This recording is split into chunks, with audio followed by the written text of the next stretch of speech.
Good morning friends. चलिए आज जल्दी से घर का काम निपट ली हूँ और उसके बाद आज सोमवार है तो हर सोमवार को हम माँ बेटे मंदिर जाते हैं। तो चलिए आपको भी मंदिर लेके चलती हूँ। फिर वहाँ से आती हूँ तो एक बहुत ही अच्छा वाक़या बताती हूँ, आप लोगों के साथ शेयर करती हूँ।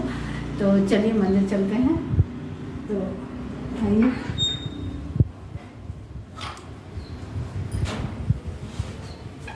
चलो मस्त।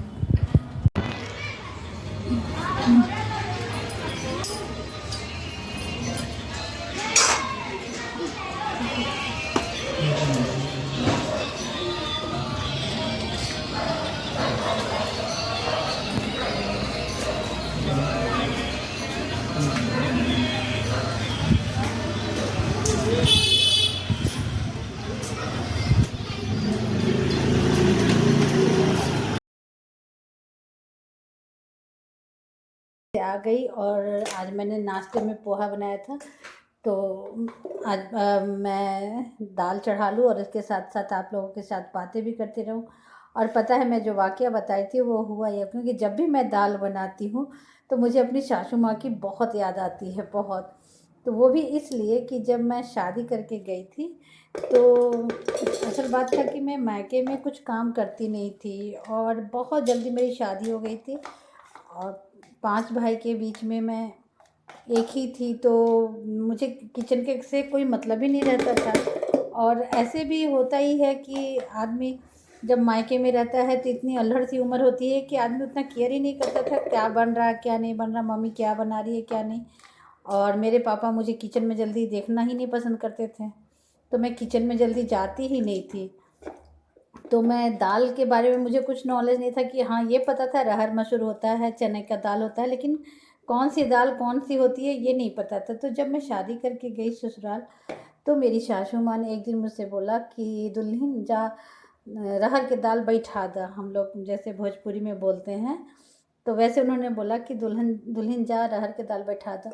अब मैं किचन में गई और मेरे को समझ में ही नहीं आ रहा था कि अरहर की दाल किस कलर की होती, क्योंकि मैं मायके में रहती थी तो मम्मी को पूछती थी कि कौन सी दाल, गुलाबी वाली दाल लाऊं कि ये येलो वाली दाल। तो अब मैं बहुत देर तक जब किचन से कुछ आवाज़ सुनाई नहीं दिया तो मेरी सासू माँ ने मेरे जेठ के बच्चे को भेजा, बोली कि जाके देख के आओ कि वो अभी तक किचन में क्या कर रही है। तो मैं किचन में एक कोने में खड़े होकर के और रो रही थी, मेरे को समझ ही नहीं आ रहा था। और नई नई मुश्किल से अभी 15-20 दिन हुए थे मुझे ससुराल गए हुए। तो जब उन्होंने बताया कि छोटी मम्मी रो रही है तो मेरी सासू माँ दौड़ी दौड़ी आई, बोली क्या भाई काहे रोता है। तो जब हम बोले कि मेरे को समझ में नहीं आ रहा कि अरहर की दाल कौन सी है और तो मैं कौन सी दाल लेकर के आऊँ, क्योंकि मम्मी से मैं बोलती थी येलो वाली कि पिंक वाली। अब पूरा घर ठहाका से गूंज उठा, सब कोई खूब मेरे मतलब मजाक उड़ाए, सब कोई हंसने लगे कि इतनी छोटी सी बात पे ये रो रही थी। फिर सासू माँ बोली सारा दाल उठा करके लेके आओ, और सारे दाल के डब्बे ले जा कर के मैं सासू माँ के पास रखी। तो उन्होंने मुझे बताया ये चने का दाल, ये मसूर का दाल और ये अरहर का दाल होता है। तो आज भी जब मैं दाल बैठाने जाती हूँ तो मुझे एक बार अपनी सासू माँ की बहुत याद आती है।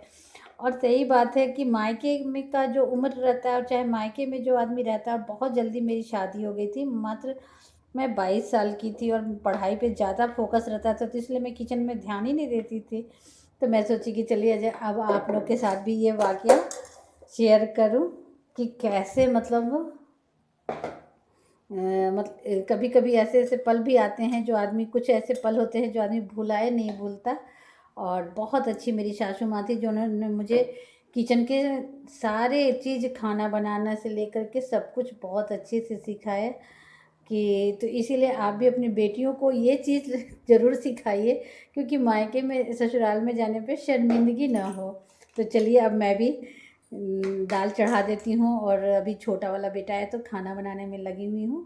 तो फिर मैं सोची आप लोगों के साथ भी शेयर कर लूँ, क्योंकि कुछ छोटी छोटी बातें होती हैं तो लगता है कि किससे शेयर करें।